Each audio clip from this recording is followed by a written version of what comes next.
Hi, this is Mrs. Young, and today is our last review day of our functions unit before our assessment.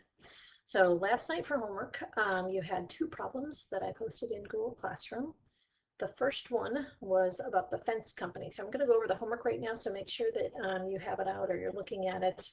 The Gopher Fence Company, they gave us an equation for that, y equals 100x plus 5,000. And then for the other fence company, AAA or Fence Company B, I called it, they gave me a table of values. So in the table of values, the first thing I did for part A, when it says calculate the rate, I did the slope.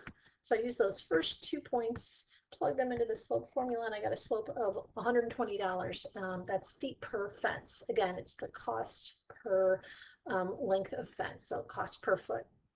In the first equation, Gopher's Fence Company, the rate was 100, right? Again, our rate or slope is that number in front of the X value. So which company charges a higher rate per foot?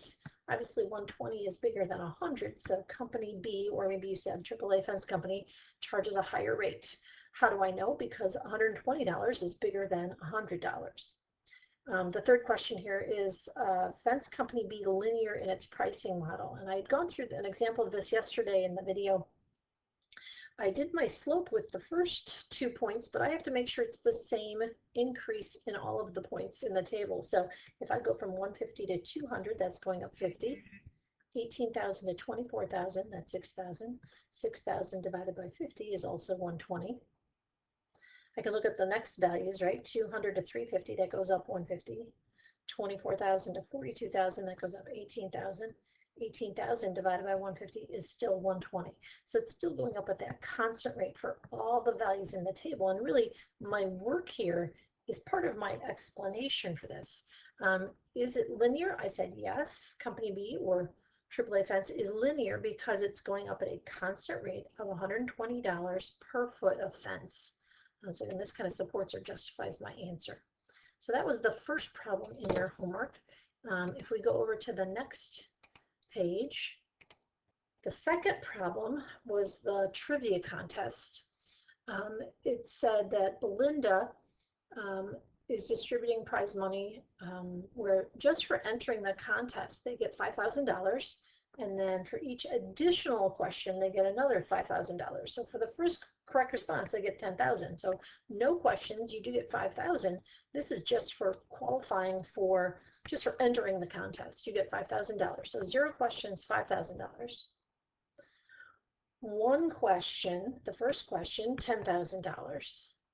And then the second question, you're going to get $15,000. So again, you see that it's going to keep going up by $5,000. So 3 questions, 20,000, 4 questions, 25,000. And again, as I went through that example yesterday in the video, we made a table of values.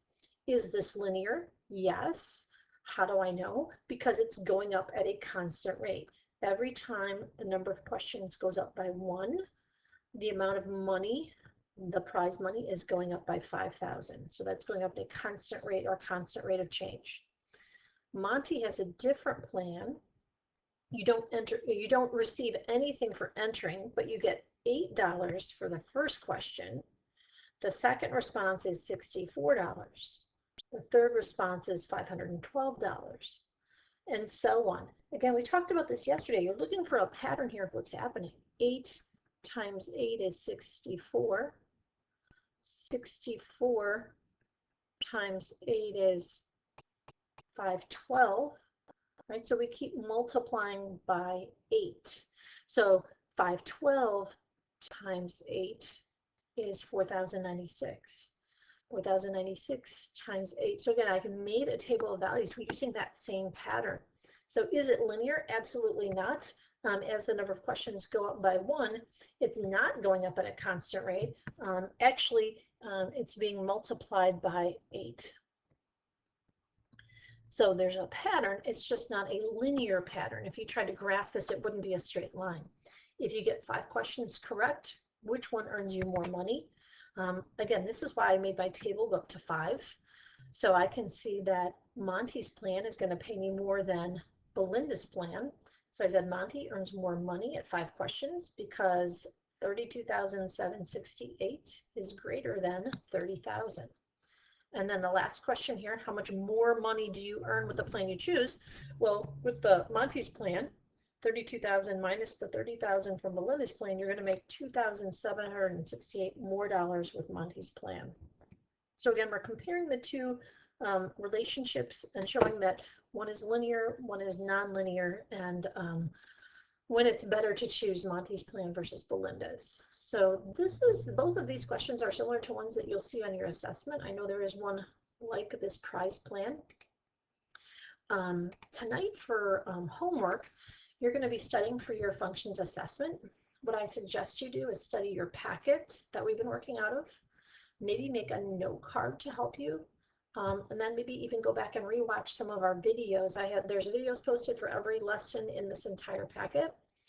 The assessment is going to be posted in Google Classroom by 4 o'clock Wednesday, and it has to be completed by Thursday at 7 p.m. So you're going to have over a day, over 24 hours, 27 hours to complete that. The good news is that you can use your packet, your note card, or any notes that you have to help you with the assessment. So as you're taking the assessment, make sure you're using those notes or note card to help you out. Again, I'm trusting your personal integrity that you're going to work on the test yourself. Don't be asking others for help. You can work on it yourself. I want to know what you know, not what other people know. So again, this is our assessment, which is going to be on Thursday, but your homework for tonight is just to study for the test, and I gave you some suggestions of how you could study. Again, while you're taking your assessment on Thursday, if you do have any specific questions, just drop me an email, and I'll try to get back to you right away. Okay, good luck. Study for your test. Thank you.